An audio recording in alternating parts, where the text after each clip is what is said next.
Hey guys, what's up? Today I'll be testing the most ambitious project of gold note from the beautiful city of Florence from Italy.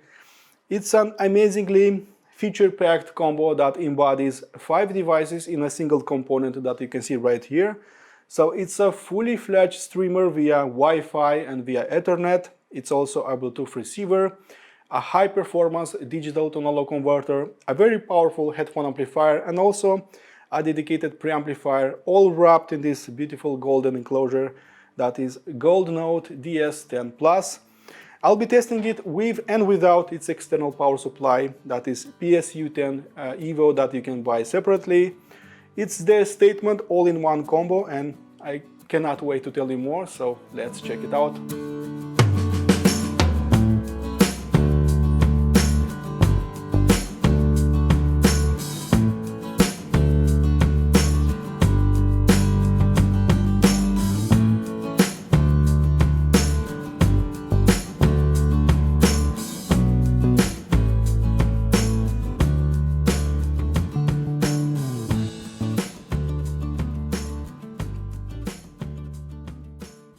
DS-10 Plus and PSU-10 EVO inherit the brand's traditional aesthetic features while showcasing a high-quality craftsmanship in every possible way. I've seen plenty of devices by now that had a see-through case for a better heat dissipation, but most of them were plain and simple. Gold Note added a touch of refinement, making them unique and beautiful, and for some reason they remind me about Italian sports cars. They used thick CNC machined aluminum, and you can actually see the thickness through those thins, nicely adding to a positive first impression.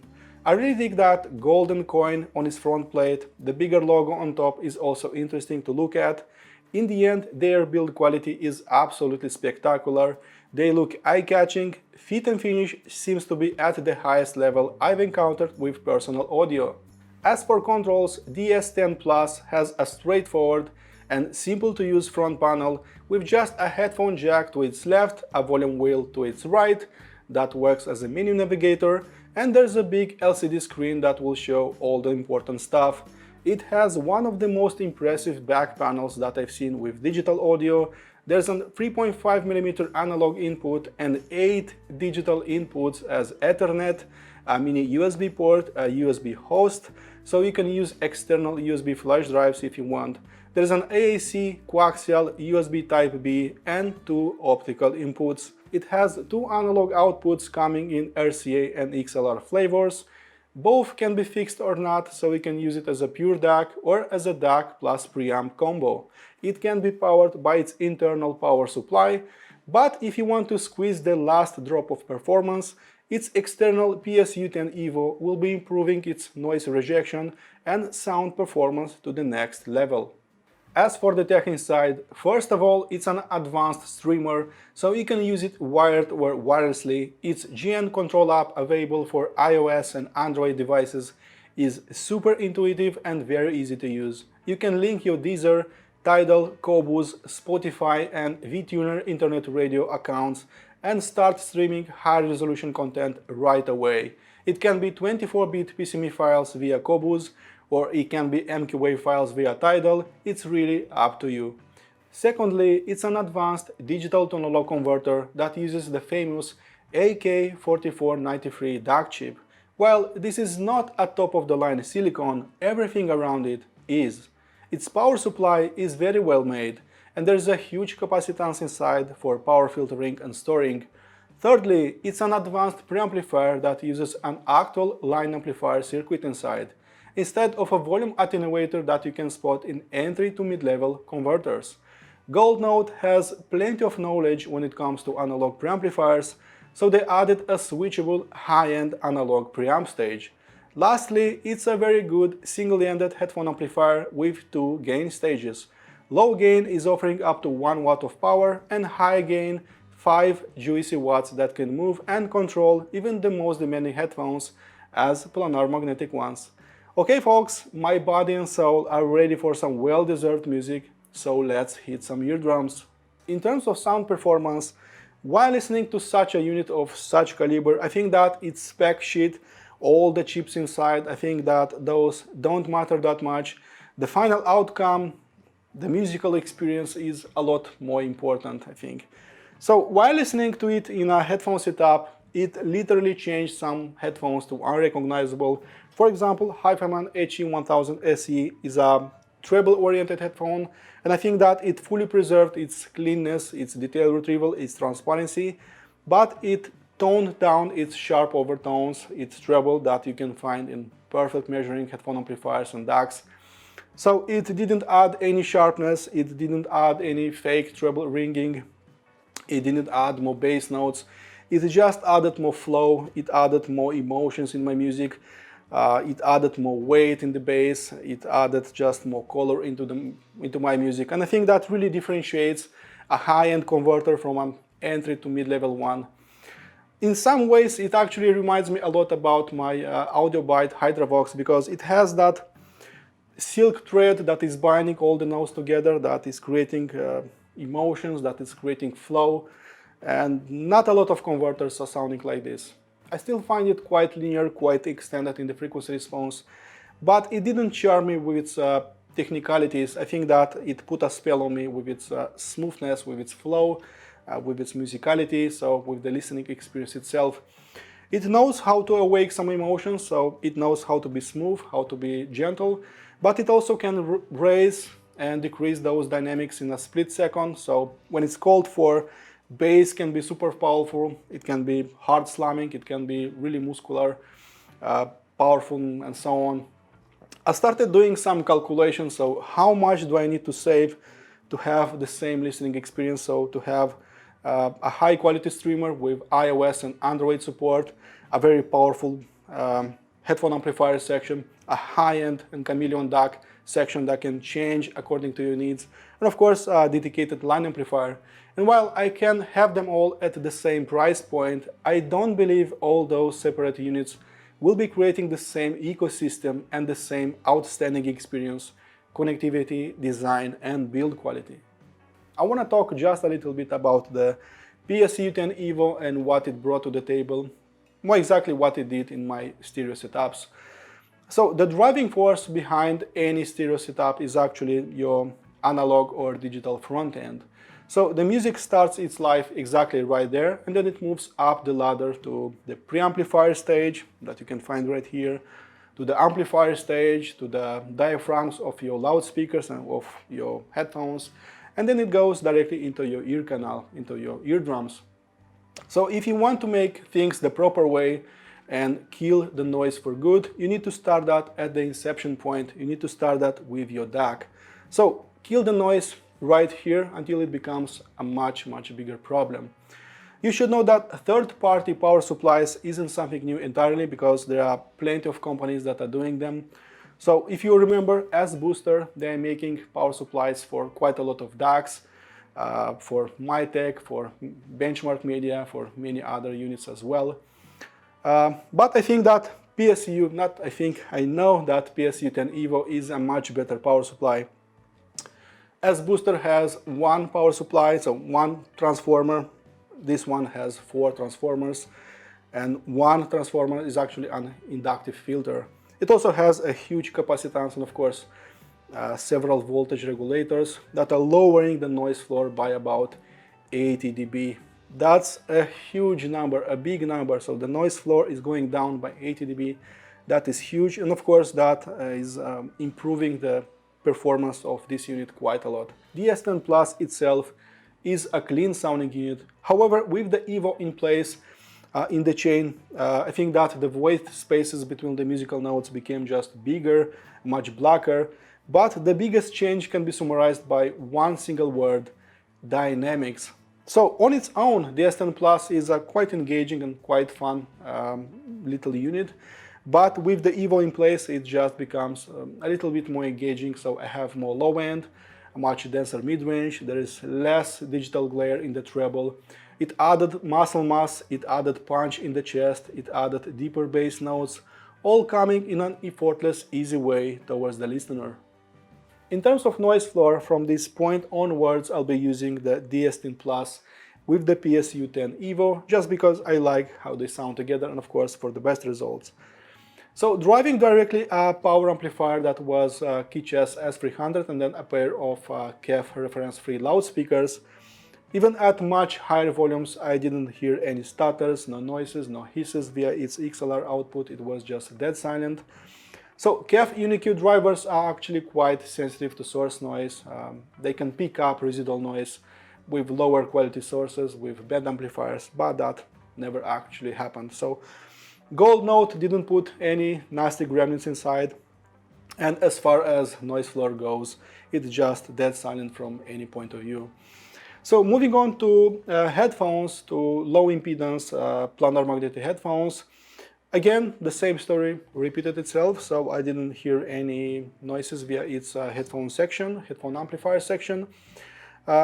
However, when I moved to very sensitive IEMs that were FI9, there was a low intensity hum via its high gain.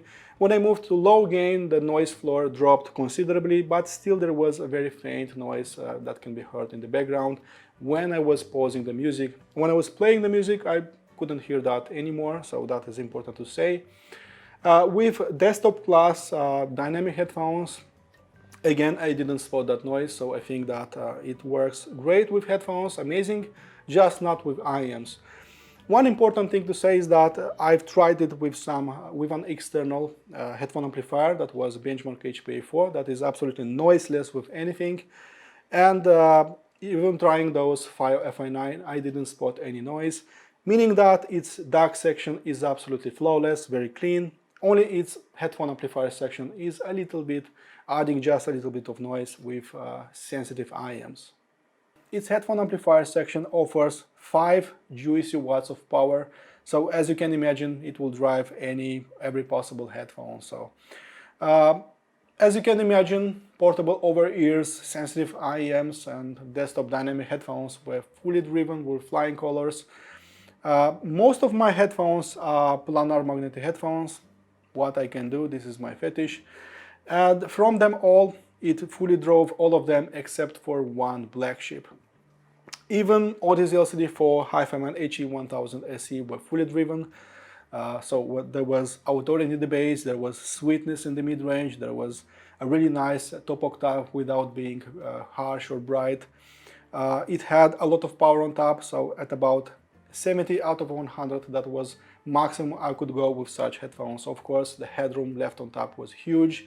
I could listen even to high dynamic range tracks as classical and jazz, no problem. So the only headphone that didn't work that well was Hi-Fiman Susvara at about 90 out of 100. There was enough volume, but sadly the control, it wasn't that good, so it added just a little bit of distortion into the mix. But that isn't a big surprise to me, let's say so, because not a lot of desktop headphone amplifiers can drive the Hi-Fiman Susvara. In its defense, I'll say that 5 watts is still a lot of power, so it can drive pretty much any headphone you want with flying colors, so don't you worry. 600 ohms dynamics, no problem. Planar magnetic headphones, no problem, just not the Hi-Fiman Susvara. In terms of detail retrieval, the whole job of a DAC is to be super precise in its math, is to be super correct, is to decode those zeros and ones exactly at the right time. And I think that your digital front end is the most important part when it comes to detail retrieval, because all that is coming from here. So I know that a lot of people are liking some kind of flavor to be added into the mix, while others are liking a more honest, a more linear, a more extended frequency response. I am part of both camps, and that is precisely why I'm using free DACs at my listening battle stations. So when I want to be Sherlock Holmes, when I want to look for all those tiny details, for all those smallest nuances, I'll be listening to the Matrix Audio Element X.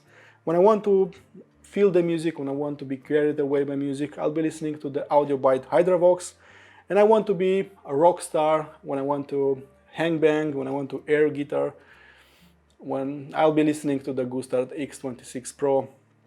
What is kind of interesting is that DS-10 Plus can be all of that combined thanks to its chameleon DAC settings. I'm not joking at all. So you can make it linear, you can make it extended, you can make it warm, you can make it smooth, you can make it dry sounding, you can mix and match exactly how you want, thanks to its chameleon DAC settings that you can find. I will say it right away that it doesn't aim for an exaggerated detail retrieval, it doesn't steal your attention with a fake treble boost. Nonetheless, it always delivered my music accurately, precisely, and honestly. As for Transient Response, after listening to it for more than 2 weeks and moving it back and forth to a headphone setup, then back to a loudspeaker setup, I always had a numb feeling that it just delivers the full package when it comes to Transient Response. So it has all the speed that I wanted, it offers an impactful presentation, while offering a complete relaxation of body and mind. There is just an overwhelming sensation of power and control, especially while listening with the PSU-10 EVO in place, just elevated my listening experience to another level. The violins had just more vibration, the guitar plugs just a little bit more emotion, more impactful sounding as well. Cymbals and snare drum hits also sounded a little bit more impactful, more alive to me. So I think that it works amazingly well with acoustic music. But when I moved to electronic beats of Infected Mushroom, it felt like some machine gun was pointing towards my body all the time. So it just sounded super nimble, super fast, exactly as I know this band to be and this music to sound like. I want to point out that with a nicer power amplifier, you don't really need some boomy songs to unleash a nicer transient response, to feel all the speed and the punch that it can provide. It fully preserved a speedy transient response, delivering nasty punches not only with speakers but with headphones as well. As for soundstage, you should know that for a huge soundstage, depth, layering, imaging, all that, you should look at the output stage of a DAC. You should look at the power supply, at its filtering, at its capacitance, at its power storing. Don't look at DAC chips because those don't matter that much actually in this department. So without the PSU-10 EVO in place, the sounds were just not flying into the abyss, those were hitting an imaginary wall, and from a three-dimensional sound it's just downgraded into a more B-dimensional, less impressive sound. But with the PSU-10 EVO in place, of course, dynamics improved a lot, and when you have better dynamics, you have more air traveling around, and when you have more air traveling around, of course, the scale will be just bigger, the depth will be nicer, and of course the soundstage will be improving quite a lot. With PSU-10 EVO in place, music just flew far and wide. Even crowded music felt no longer claustrophobic and closed in, so fully surrounding the listener, so much so that at that time I forgot that I was listening to headphones in the first place. In a stereo setup, it easily challenged some of the best all-in-one units that I've tried at my place. So working as a streamer, as a DAC, and as a preamplifier, every corner of my room was filled with music, with air was just heavier to breathe. There was just more substance, so placing all those notes nicely in the scenery, exactly where they belong. I felt more air in the room, more depth, a taller stage, and picking up notes from thin air became much easier. It wasn't a slightless challenge anymore. In terms of frequency response, I think that it has a wild and super fun bass performance.